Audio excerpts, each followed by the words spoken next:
my last speech, I spoke about some concepts, religious concepts, Shivji's concept of ahimsa. And I also said how all religions in our country propose the idea of non-violence and can be encapsulated in the phrase, Daro mat, darao mat. Speaker sir, as I said in my speech, there is an atmosphere of fear. Dar ka mahol hai Hindustan mein. And that fear has pervaded every aspect of our country. My friends are smiling, but they are also scared.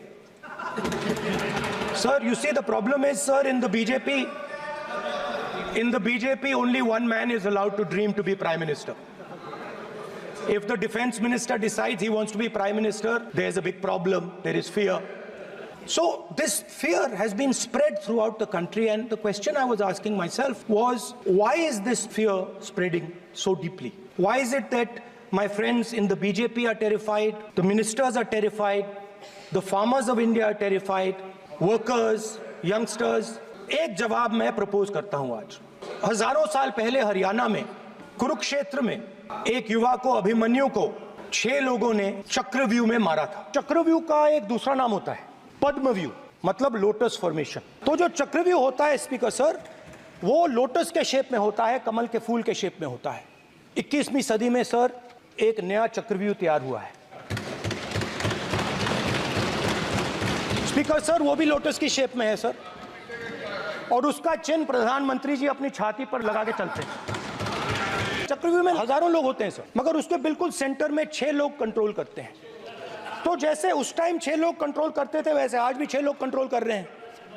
चक्रव्यूह को नरेंद्र मोदी जी, अमित शाह जी, मोहन भगवत जी, अजीत दोवल जी, अंबानी और अदानी जी control कर रहे हैं। The चक्रव्यूह that has captured India has 3 forces behind it.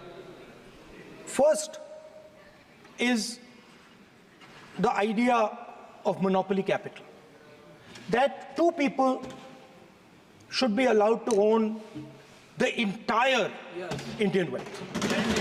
So one element of the Chakravyu is coming from the concentration of financial power. The second element is the institutions, the agencies, CBI, ED, Income Tax Department of this nation. And the third is the political executive. Speaker sir, these 3 together are at the heart of the Chakravyu.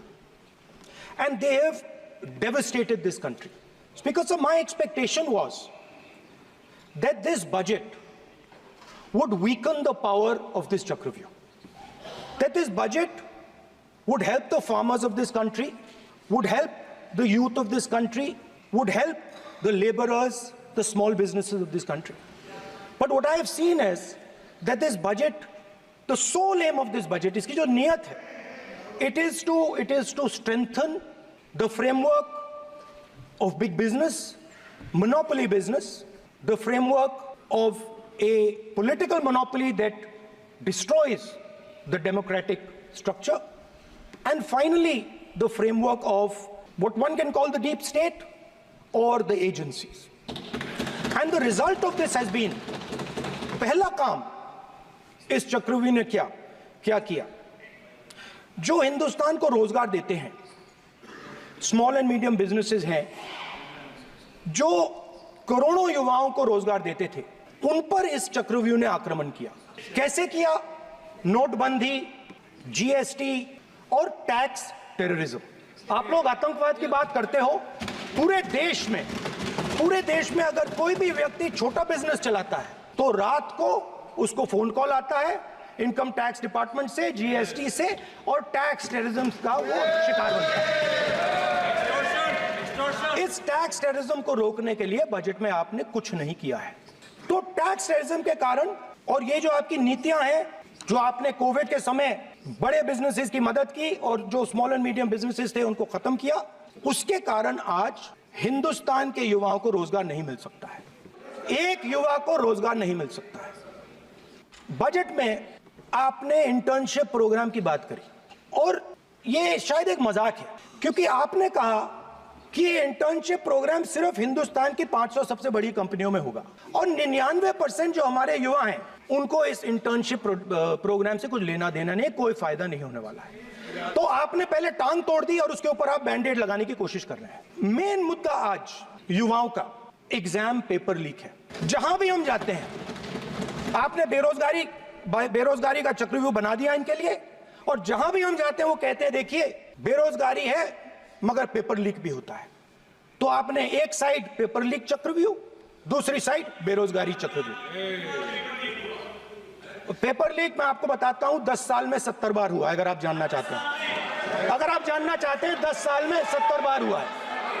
Paper leak के बारे में finance minister ने budget में एक शब्द नहीं कहा है। युवाओं के लिए पेपर लीक सबसे जरूरी मुद्दा है, उन्होंने एक शब्द नहीं कहा है पेपर लीक के बारे में। और उल्टा जो एजुकेशन बजट में पैसा देना चाहिए था वो आपने 20 साल में सबसे कम पैसा दिया है। 2.5% of budget is gone to education. दूसरी तरफ पहली बार सेना के जवानों को आपने अग्निवीर के चक्रव्यूह में फंसाया। इस बजट में अग्निवीरों के पेंशन के लिए 1 रुपया नहीं है। आप अपने आप को देशभक्त कहते हो, मगर जब अग्निवीरों की मदद करने की बात आती है, जवानों को पैसा देने की बात आती है, तो बजट में आपको 1 रुपया नहीं दिखाई देता। उनकी पेंशन के लिए 1 रुपया आपने नहीं दिया। उनको आपने अग्निवीर के चक्रव्यूह में फंसाया। उसके बाद सर जो अन्नदाता हैं वो चक्रव्यूह से निकलने के लिए, आपके चक्रव्यूह से निकलने के लिए जो आपने बनाया 3 काले कानून, जमीन अधिग्रहण बिल को आपने कमजोर किया, उनको आप सही दाम नहीं देते हो।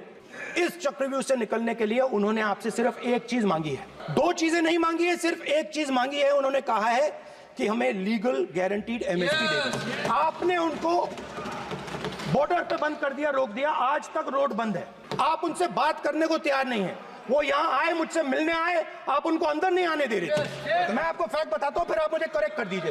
स्पीकर सर, हुआ क्या वहां पे सर, मुझसे मिलने एक फार्मर का डेलीगेशन आया। मुझे बताया गया कि फार्मर के डेलीगेशन को अंदर नहीं आने देंगे। फैक्ट यह है कि जब मैं मीडिया के साथ वहां गया तब दरवाजे पार्लियामेंट के, संसद के उनके लिए खुले, उससे पहले वो बंद थे। और ये आप उनसे भी पूछ लीजिए सर। हमारा एक्सपेक्टेशन था कि जो अन्नदाता है, जो सरकार से सिर्फ एक चीज मांग रहा है, लीगल गारंटीड एमएसपी, ये इतना बड़ा काम नहीं है।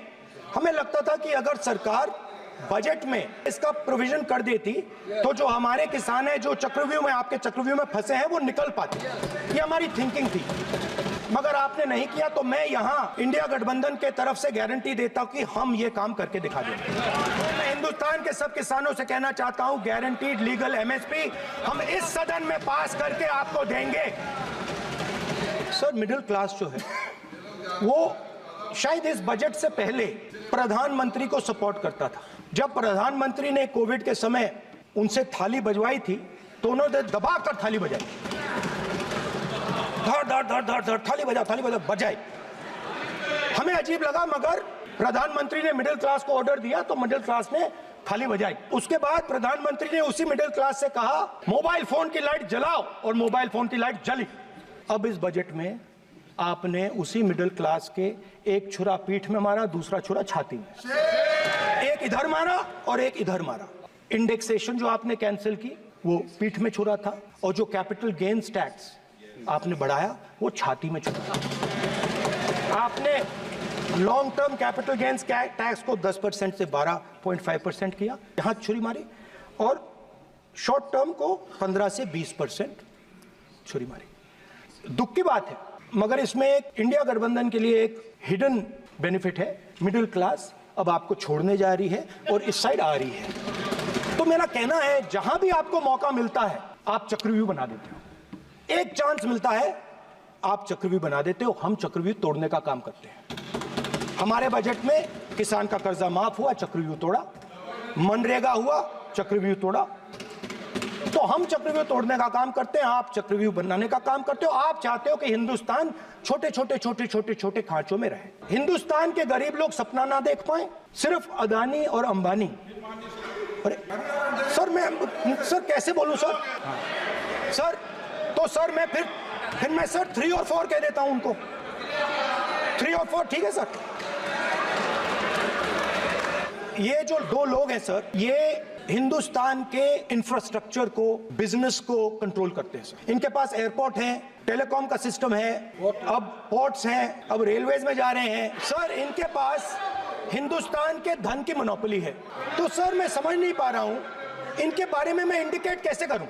इनके बारे में बोलना तो पड़ेगा सर। अगर आप हमें कहो कि इन दोनों के बारे में आप बोल ही नहीं सकते तो वो तो हमारे लिए एक्सेप्टेबल ही नहीं है सर। हमें तो बोलना है। अब आप चाहते हो कि नाम ना ले तो कोई और सिस्टम दे दीजिए हमें। A1 एंड A2 की रक्षा करनी है, मैं समझता हूँ, नो प्रॉब्लम। वो सर ऊपर से ऑर्डर आया है सर ऊपर से ऑर्डर आया है सर, मैं समझता हूँ, मैं इस पर कोई टिप्पणी नहीं करूंगा। देश में तकरीबन 73% दलित, आदिवासी और पिछड़े वर्ग के लोग हैं और ये हिंदुस्तान की मेन शक्ति है, स्ट्रेंथ है। और सच्चाई है कि इनको कहीं भी जगह नहीं मिलती है।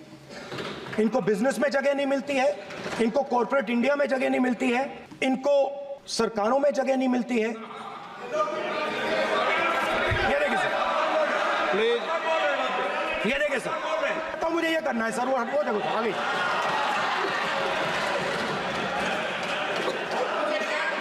क्या डर रहे हैं सर फोटो से? शिव जी के फोटो से डरते हैं सर, इस फोटो से डरते हैं। अभी पोस्टर नहीं आने दूंगा, गलत तरीका है, नहीं आने देंगे, पोस्टर नहीं लेना देंगे सदन में। सर ये जो बजट का जो हलवा है सर, ये बट रहा है। और इस फोटो में सर मुझे एक ओबीसी अफसर नहीं दिख रहा, एक आदिवासी अफसर नहीं दिख रहा, एक दलित अफसर नहीं दिख रहा है मुझे। ये हो क्या रहा है सर? सर देश का हलवा बट रहा है सर, और इसमें 73% का एक है ही नहीं सर। ये आप लोग हलवा खा रहे हो और बाकी देश को हलवा मिल ही नहीं रहा है। 20 अफसरों ने हिंदुस्तान का बजट तैयार किया है, मतलब हिंदुस्तान का जो हलवा है 20 लोगों ने बांटने का काम किया है। अब स्पीकर सर, उन 20 लोगों में से 90% लोगों में से सिर्फ 2 हैं, एक माइनॉरिटी और एक ओबीसी। और इस फोटो में एक भी नहीं है, मतलब फोटो में आपने पीछे कर दिया। फोटो में तो आने नहीं दिया आपने, कोई नहीं आ सकता। और मैं चाहता था कि बजट में जाति जनगणना की बात उठे, जो पूरा देश चाहता है। 90% हिंदुस्तान जाति, 95% जाति जनगणना चाहता है। कौन चाहते हैं? दलित चाहते हैं, आदिवासी चाहते हैं, पिछड़ा वर्ग चाहता है, गरीब जनरल कास्ट के लोग चाहते हैं, माइनॉरिटी चाहते हैं, सब चाहते हैं, क्योंकि सब लोगों को यह पता लगाना है कि हमारी भागीदारी कितनी है, हमारी हिस्सेदारी कितनी है। मगर सर मैं देख रहा हूं सर, सरकार हलवा बांटती जाती है, और बांटता कौन है? वही 2-3% लोग, और बंटता किसको है? वही 2-3% लोग। और बाकी हिंदुस्तान, 90% हिंदुस्तान देख।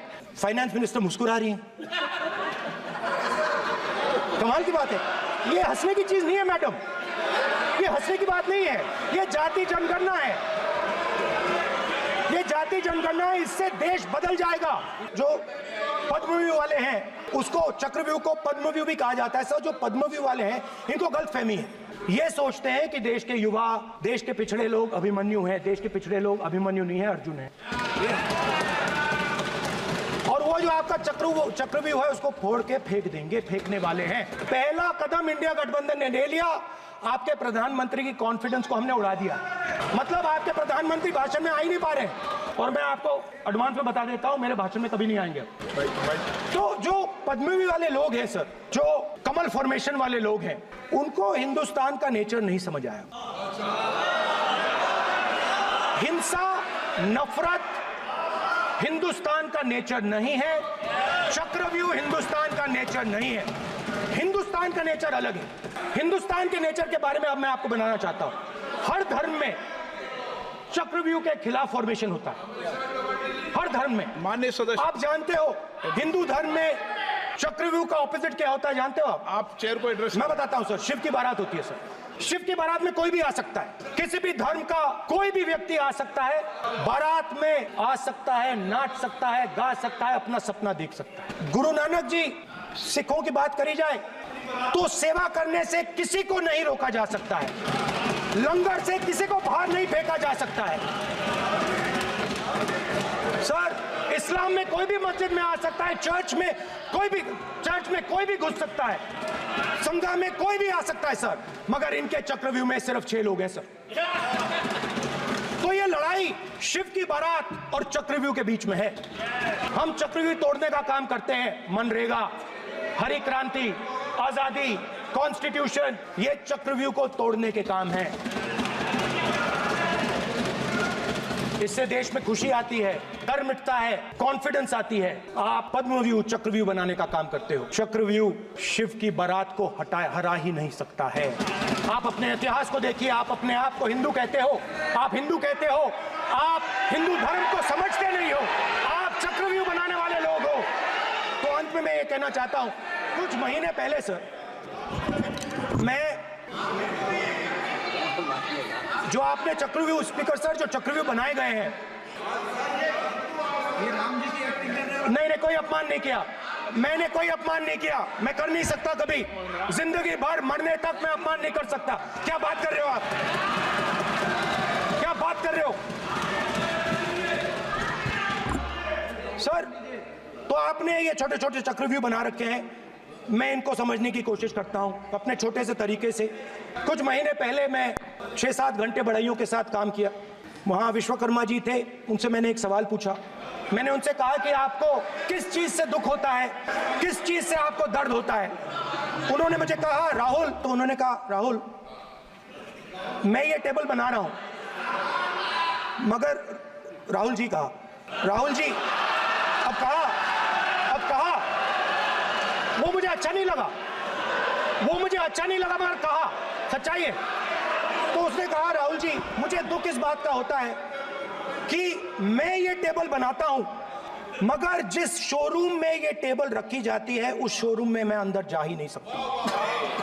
कुछ ही दिन पहले सुल्तानपुर के रास्ते पे मैं एक भाई के साथ, मोची भाई के साथ बैठा, उससे मैंने ये सवाल पूछा, आपको दुख किस बात का होता है? कहता है राहुल जी मेरा सम्मान सिर्फ मेरे पिता ने किया था और किसी ने नहीं किया। तो मेरा कहना है सर, ये जो आपने चक्रव्यूह बनाया है, इस चक्रव्यूह से करोड़ों लोगों को नुकसान हो रहा है, दर्द पहुंच रहा है, और हम इस चक्रव्यूह को तोड़ने जा रहे हैं। और तोड़ने का सबसे बड़ा तरीका जिससे आप लोग डरते हो, कांपते हो, वो है जाति जनगणना। और जैसे मैंने कहा था कि इंडिया गठबंधन गारंटीड लीगल एमएसपी इस सदन में पास करेगी, वैसे ही मैं कह रहा हूं, आपको अच्छा लगे ना लगे, जाति जनगणना इस हाउस में, इस सदन में पास करके हम आपको दिखाएंगे।